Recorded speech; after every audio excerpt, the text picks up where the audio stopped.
The Lazarus Project by Aleksandar Hemon, published in 2008, intertwines historical and contemporary elements.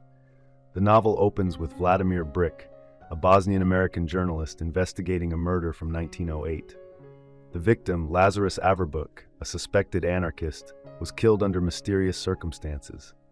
Hemon's narrative unfolds across two timelines, one in 1908, which follows Lazarus's story, and another in 2004, chronicling Vladimir's investigation.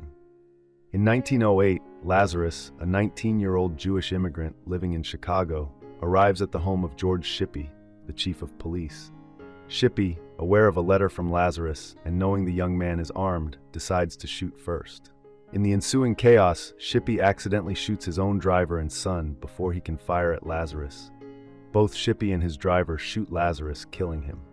When authorities investigate Lazarus's background, they find evidence linking him to anarchist Isidore Marin, suggesting that Lazarus may have been part of a planned suicide mission.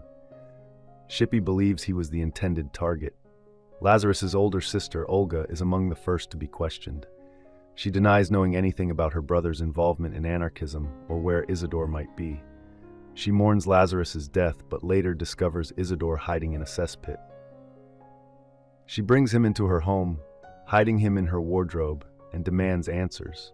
Isidore insists that Lazarus made his own choices, refuting the idea that he had dragged him into anarchism. He also reveals that Lazarus's murder was being exploited to fuel anti-immigration sentiment in the city. Lazarus is buried in a potter's field, but grave robbers steal his body for medical research. This triggers public curiosity about the circumstances of his death. When the police recover his body, much of his organs are missing. They plan a second burial, asking Olga to attend in a show of solidarity with the police. Meanwhile, Isidore's friends plot to smuggle him out of the United States and into Canada. Vladimir, intrigued by the nearly forgotten story of Lazarus's death from nearly a century ago, becomes determined to learn more. He decides to use Lazarus's death as a lens through which to explore the immigrant experience in his current book project. However, his research falters as time has obscured Lazarus's story, and much of it has been lost to history. Fortunately, Rora, a photographer and old friend of Lazarus, advises Vladimir that the best place to start is by traveling to Ukraine and Moldova to uncover Lazarus's roots. The two men, both survivors of the Bosnian genocide, embark on a journey that also takes them to Bosnia. The trip proves to be an emotional one, as they learn that Lazarus's father was killed, prompting his mother to send Lazarus and Olga to the United States. They also discover that the letter Lazarus carried contained a warning about Emma Goldman, the leader of the anarchist movement, who was on her way to Chicago. The letter might have been meant to keep Lazarus in the police's good graces. Olga eventually returned to Europe, but perished in the Holocaust. Upon returning to Sarajevo, Rora is murdered and his camera is stolen. The official explanation is that a drug addict was responsible for his death, but Vladimir is convinced that Rora's past actions during the unrest in Bosnia in the 1990s made him enemies.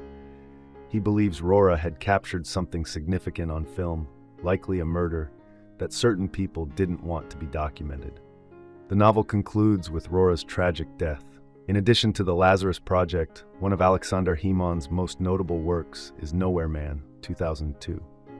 He is also known for his essays, which have appeared in esteemed publications like The New Yorker, Esquire, The Paris Review, The New York Times, and B.H. Dani, a Sarajevo-based magazine. Hemon has received numerous prestigious awards, including the Premio Gregor von Razori for foreign fiction translated into Italian in 2011 for The Lazarus Project.